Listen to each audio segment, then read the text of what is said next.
Halo guys, perkenalkan saya Ulya Faizah, mahasiswi Ilmu Politik Universitas Syah Kuala. Di video ini saya akan membahas mengenai konflik pertambangan. Kalian pada tahu nggak sih konflik pertambangan itu apa? Konflik pertambangan adalah konflik antara investor dengan masyarakat lokal yang terjadi dalam pelaksanaan kegiatan pertambangan loh teman-teman.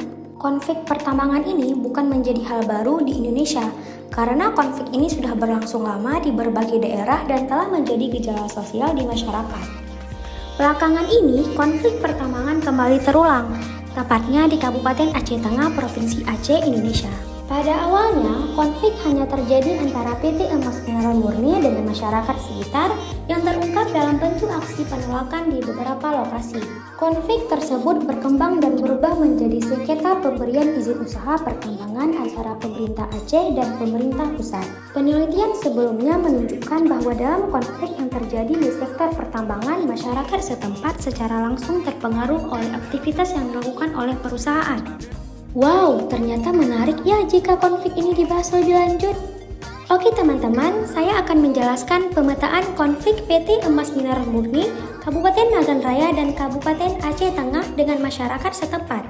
Pemetaan pertama ada source atau sumber konflik. Dalam kasus PT EMM dengan masyarakat Aceh, sumber konflik berasal dari perbedaan persepsi kewenangan pemberian izin usaha pertambangan antara pemerintah Aceh dan pemerintah pusat melalui BKPM RI. Pemerintah pusat menilai pemberian IUP kepada perusahaan dengan skema PMA merupakan kewenangan BKPM. Sementara itu, masyarakat Aceh menilai pemberian IUP oleh BKPM melanggar berbagai keistimewaan pemerintah Aceh. Apalagi, PT EMM diduga tidak memiliki izin pinjam pakai kawasan hutan dari Kementerian Lingkungan Hidup dan Kehutanan. Berdasarkan hasil overlay peta yang dilakukan oleh Wali Aceh pada laporan analisis mengenai dampak lingkungan PT EMM, areal izin usaha pertambangan operasi produksi seluas 10.000 hektar berada di Kecamatan Betong, seluas 21,71 hektar dan Kecamatan Betong Ate Benggalang seluas 6.259,93 hektar di Kabupaten Nagan Raya. Kemudian Kecamatan Pengasing dengan luas 2.084,81 hektar dan Kecamatan Cilala dengan luas 1.259,74 hektar. Keduanya berada di Kabupaten Aceh Tengah. Sementara itu, kawasan konsesi tersebut berstatus hutan lindung seluas 5.914,87 hektar, sedangkan areal penggunaan lain seluas 3.914,33 hektar. Selain perbedaan persepsi, terdapat perbedaan kepentingan antara pihak yang berkonflik. PT EMM berkepentingan untuk mempertahankan konsesi seluas 10.000 hektar yang diperkirakan mengandung sumber daya mineral berupa tembaga sebanyak 1,5 juta ton, emas 79,8 ribu ons, dan perak sekitar 941,5 ribu ons di Kabupaten Nagan Raya dan Aceh Tengah. Sedangkan masyarakat berkepentingan untuk mengelola sumber daya hutan dan lahan yang selama ini menjadi mata pencaharian mereka di wilayah tersebut. Selain itu teman-teman, terdapat pula makam ulama karismatik yang sangat dihormati oleh masyarakat sekitar. Sedangkan wali berkepentingan dengan kelestarian sumber daya alam di areal konsesi PT EMM. Pemetaan kedua ada isu atau isu konflik. Beberapa isu utama yang menjadi fokus konflik antara PT EMM dengan masyarakat dan pemerintah setempat antara lain, yang pertama, konflik dengan masyarakat adat. Terdapat klaim dari masyarakat adat setempat bahwa kegiatan tambang PT EMM telah merusak tanah-tanah yang dianggap sebagai tempat sakral dan juga mengganggu mata pencaharian mereka yang bermuara dari kegiatan pertanian dan perkebunan. Kedua, izin pertambangan yang kontroversial. Izin pertambangan PT EMM menuai kontroversi karena dikeluarkan di atas lahan yang seharusnya dilindungi. dan tidak bisa dimanfaatkan untuk kegiatan pertambangan. Dalam hal ini, perusahaan diduga telah melakukan praktik-praktik yang merugikan masyarakat dan mengabaikan kewajiban mereka terhadap lingkungan hidup.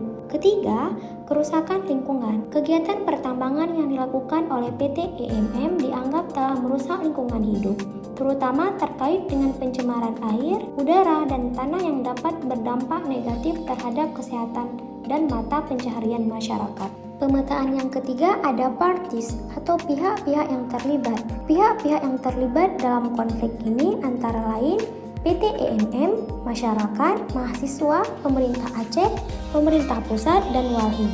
Pemetaan keempat ada attitude atau sikap. Sejak awal, aktivitas yang dilakukan oleh PT EMM sudah mengalami penolakan dari masyarakat. Bahkan sejak pembukaan tambang masih menjadi wacana pada tahun 2006, masyarakat memahami bahwa pembukaan areal tambang akan mempengaruhi kehidupan dan mata pencaharian mereka. Surat dilayangkan masyarakat pada Bupati Nagan Raya dan Gubernur Aceh pada tahun 2013 untuk menyampaikan tuntutan penolakan keberadaan PT EMM di wilayahnya.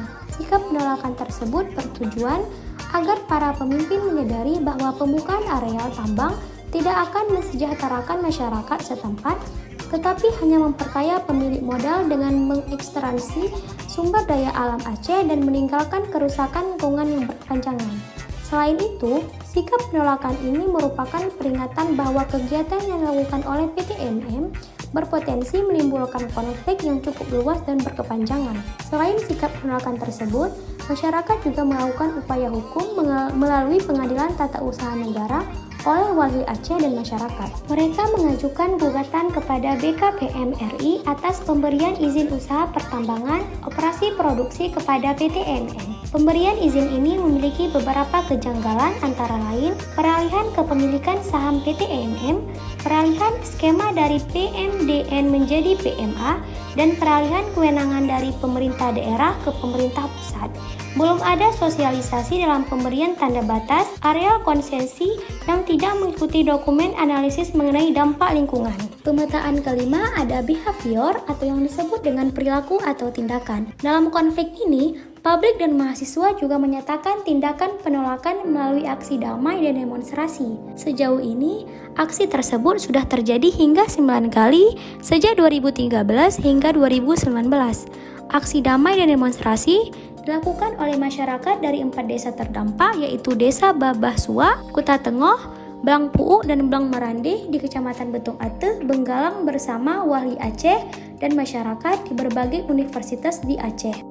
Aksi tersebut misalnya menandatangani petisi di atas kain putih dan memasangnya di jembatan Rangka Baja, akses jalan dari Betung Ateh Benggalang ke Aceh Tengah, serta mengadakan acara zikir akbar bertema doa bersama tolak tambang PT EMM.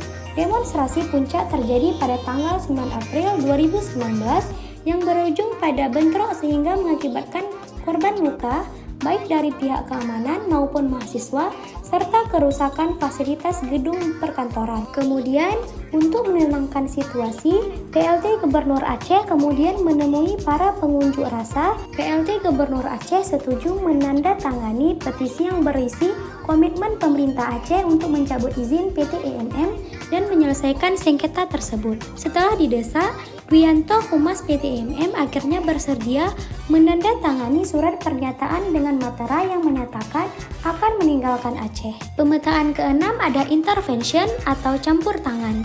Campur tangan dari pemerintah pusat dalam konflik ini memberikan langsung izin usaha pertambangan secara sepihak. Dikarenakan PT EMM langsung mengambil izin dari pemerintah pusat tidak melalui pemerintah Aceh terlebih dahulu. Hal ini juga menimbulkan reaksi negatif dari masyarakat. Selain pemerintah pusat, campur tangan pemerintah Aceh dalam memberikan izin ditandai dengan dikeluarkannya Instruksi Gubernur Aceh nomor 11 INSTR-2014 tentang moratorium izin usaha pertambangan mineral logam dan batu bara. Tetapi hal ini tidak terjadi karena para pihak pemerintah Aceh berada di sebelah masyarakat dan mahasiswa. Kemudian, campur tangan Walhi Aceh juga ikut dalam hal izin terhadap PT EMM tersebut. Pada tanggal 4 April 2019, Walhi Aceh melakukan gugatan melalui kuasa hukumnya dengan mengajukan kesimpulan para penggugat dalam sidang lanjutan gugatan izin usaha pertambangan operasi produksi PT EMM di Pengadilan Tata Usaha Negara Jakarta. Pemetaan ke-7 ada outcome atau yang disebut dengan hasil akhir atau dampak konflik. Terkait dengan hasil akhir dari konflik ini, dari pihak pemerintah Aceh sendiri telah membuat tim percepatan penyelesaian sengketa pemberian izin usaha pertambangan untuk PT EMM. Kemudian, Mahkamah Agung Republik Indonesia dalam keputusannya nomor 91K-TUN-LH-2020 mengabulkan gugatan warga Aceh Tengah bersama Walhi terkait izin pertambangan PT EMM.